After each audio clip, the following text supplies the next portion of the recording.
Hello?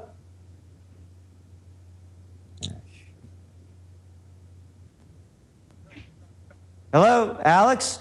You know, when you mention Wilsley, whatever his name is, I mean, they're all scam artists. Look at the guy that's the head of the CIA now, Petraeus, the New York Times. He was the former general that was going to win Afghanistan. They used to say that, oh, he had a Boy Scout charm. Oh, isn't that wonderful? A Boy Scout charm. Just what you need. It's all a con game. Look at the meetings that they have over in Brussels as they're raging Greece into poverty. You see Christine Lagarde, the head of the IMF, all of these other flunkies, they have red carpets rolled out for them. No, the whole thing is a charade, and that's what people need to know. And you mentioned, you know, I was thinking of the word when you hear Santorum. This other guy over there, Christie over in New Jersey, all these people talking about Jesus Christ, Perry, Bachman, all of them, Gingrich, you know what they are? They're Jesus freaks, because Jesus would freak out if he saw what they were doing in the name of his good name and how they're degrading it. So I want to make this clear, Alex.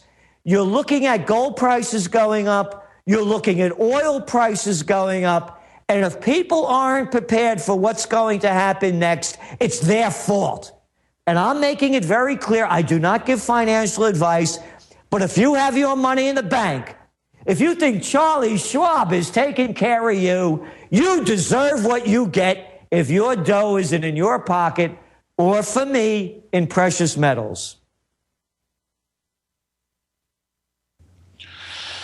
Gerald, you're absolutely right. Continue breaking down where you see this going, because, I mean, again, seeing that, Gerald, you've been accurate predicting what they're doing, and they come up with these cartoonish type deals. I remember Fox News 6 years ago showed images from that was Independence Day, where the aliens are blowing up all the monuments. And they actually showed a video from the film with the alien craft blowing up the Liberty Tower. But the tower wasn't even called Liberty, so they called it Liberty Tower, even though the building wasn't called that, because it sounded better, and then showed the building blowing up and said, Al-Qaeda wants to blow up Liberty Tower. They want to blow up Liberty. I mean, they go to the most sophomoric Hollywood, popcorn deal, Al-Qaeda, who openly works for these same criminal bankers, and the CIA, Mossad, MI6, Al-Qaeda is going to blow up the Statue of Liberty with just no evidence. And it's a guy that looks so shifty, he makes Eddie Haskell and Hitler look like good guys. Well, again, you mentioned the word Hollywood, and that's all politics is. It's show business for ugly people. How could Americans have any respect for themselves when they look at the cast of clowns in the presidential reality show that are going to tell them how to run their lives? Oh, by the way, the other term I've had it with are these people calling themselves lawmakers. Hey, listen, Junior, I don't need anybody to make any more laws for me. So when you look at what's going on, it's Hollywood. It's one cheap show. And we've proven, Alex, we sent out a trend alert about a month ago. We did a major story. Here it is in the Trends Journal. The thorium alternative. You know how they're screaming about Iran is going to have a nuclear facility, and from that they could make, with the uranium, they could turn it into weapons. Well, here's the story. When they began nuclear power back in the late 50s and 60s, they had two alternatives to go to: uranium or thorium. With uranium, the waste byproduct, the feedstock, could be used to make nuclear weapons. Now, those of us old enough to remember, that was during the height of the Cold War, when the imbeciles had you hiding under desks as a little kid, or putting your Tell you what, stay there, Gerald. Sorry to interrupt. Come back and explain that they chose uranium because that was going to be the byproduct of the weapons industry instead of the thorium, which they can't make nuclear weapons out of and is a lot safer. on the other side with Gerald Celente, and I do intend to try to jam in a few phone calls as well. We'll be right back. His website's trendsresearch.com. We are back live. I'm on the road. Gerald Celente joins us via video connection and Skype audio for radio listeners from channel 166 XM to over 100 AM and FM affiliates. And I do want to try to get to some of these calls, but I know we can't do too much overdrive. Gerald was very kind to come on despite the fact he just got off an airplane this morning. Gerald, you were explaining the difference between the types of reactors they could have built versus the uranium-based systems. That's right. So that really, by going with thorium, you can't use it to make the waste product you can't use to make a nuclear weapon.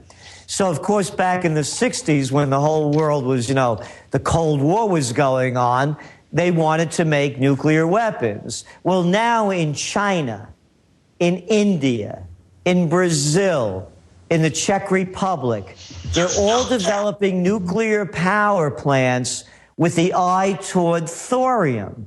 So we can all chill out now if Iran simply goes with thorium rather than nuclear. Is it ready to go? No, but it's almost ready to go. So if the United States, for example, that just spent $1 trillion fighting an immoral war, killing 1 million people, killing 5,000 of our people and wounding mentally and physically another couple of 100,000 and destroying an entire country, would help Iran go thorium, as we should also be doing with our nuclear power plants. The psychopaths, the Netanyahus, the Obamas, the Clintons, the Santorums, the Romneys, all of these psychopaths that want to go to war won't have an excuse. Not that excuse, because Iran would not be able to use the waste materials from thorium to create a nuclear bomb. And I want one message here, again, why thorium is so much better. And again, this is from the Trends Journal. Thorium is 4 times more plentiful worldwide than uranium. It produces more than 100 to 300 times more energy that can be coaxed from an equal volume of uranium. It yields less than 1% of the toxic waste. In energy generation reaction, as much as 99% of the thorium can be consumed, compared to typically 2% or less of uranium that goes into generating plants. So they went with that to tie us to the weapons system, and it just shows how this managed fascist economy is killing us, and they don't want to be friends with everybody. They want to use us to set up an abusive global corporatist world government that's destroying our own internal country and doing it with our money. It's incredible. How do we get rid of these crooks, Gerald? Again, the only way I see is through direct democracy. We cannot have a gang in the United States of 535 telling us what to do. They're ruining our lives. Again, turn on the television tonight. Watch the great debate. And you see Santorum. I wonder, how come Gingrich doesn't bring Callister out there when he's doing his debate? I mean, who ever saw a cheap act like that? I just did a talk in Calgary. If I was married, the last thing I'd want was my wife standing next to me as I'm giving a speech with this plastic blonde helmet on and looking up at me adorably. How can anybody believe this crap? Well, here's the good news. That woman looks even more plastic and snake-like than him. She's another social climber, kind of like Limbaugh's wife. So I think they're really, really, really good for each other. Gerald, I know you got to go, but do a few more minutes with us. I want to just hear about a few of the other trends you've got and jam in 2 quick questions. Back in 60 seconds. Thank you for listening. Okay, here we are, folks. Coming up, we'll get into the TSA says you're a terrorist if you don't like them groping you. We're going to get into the attacks on Ron Paul and how they've been censoring him and engaged in fraud. They've been caught engaged in election fraud. I wanted to jam in just a few calls here with Gerald Celente. But first off, Gerald, what are some of the newest trend alerts you're putting out at trendsresearch.com? Well, of course, the one on how to end the Iran conflict by going with thorium. But right now, we're really focused on what's going on with gold prices. There's been no Greek bailout. That's a lot of baloney. They just took on more debt. Watch this very closely. Get past the rhetoric over there about, the Greeks don't like to work and all this kind of baloney. What's happening is, again, the first great war of the 21st century has begun. We're very concerned about what's going on in Iran. Watch oil prices. And again, I'm saying this only speaking for myself. I really caution people to watch what's going on in the sense that if there's some kind of a conflict, whether it's false flag or real, and they're setting us up for it with Iran, I firmly believe that they will either close Wall Street like they did when 9/11 happened, or they will call a bank holiday. And if you have your money in certificates of deposit and they close down Wall Street, you don't get anything. And I also believe they're going to use this, as I said, when all else fails, they get you into war. And that's going to be continued devaluation of the dollar. And when you look at what corn, what wheat, and what soybeans have done over the last year, they're on up average over 50%. When you look at Midwest farmland, it's gone up 25% in the last year as the real estate market is diving. Put it together. It's the devaluation of the currency. So I'm telling people, be prepared. Well, they're now saying is coming. Exactly. Gerald, just what you said, they're now telling the Greeks, get ready for a bank holiday. Like you say, this is not the type of holiday you want to go on. Let's jam in one call for you here. Mike in California, you're on the air with the one, the only Gerald Celente. Hey, Gerald. Gerald, definitely you said some important things that needed to be said. I'm glad that you said them. My question for you is, I'm calling from home for Ron Paul, for the Ron Paul campaign, but with the discouragement of the voter fraud at the delegate level, what is your opinion about those that would support Ron Paul for candidacy of president? What are the next action steps that we need to take? Do we need to go to the civic centers peacefully? And do we pressure Ron Paul into third party once the fraud is unavoidable, that they're defrauding him? What's your final comments on that, Gerald? I would absolutely go for a third party.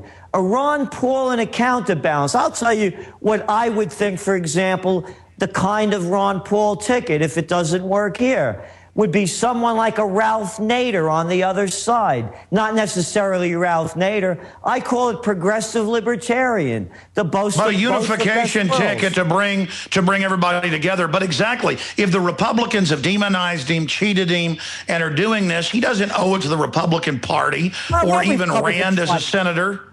Alex, politics has become like a religion, like a fundamentalist religion. If you don't believe in Republicans or Democrats, you have no place here. And these politicians, when I talk about a fundamentalist religion, and me being a political atheist, I don't believe in their pope. And guess what? These senators are nothing more than phony little cardinals, and these congressmen are nothing more than little bishops.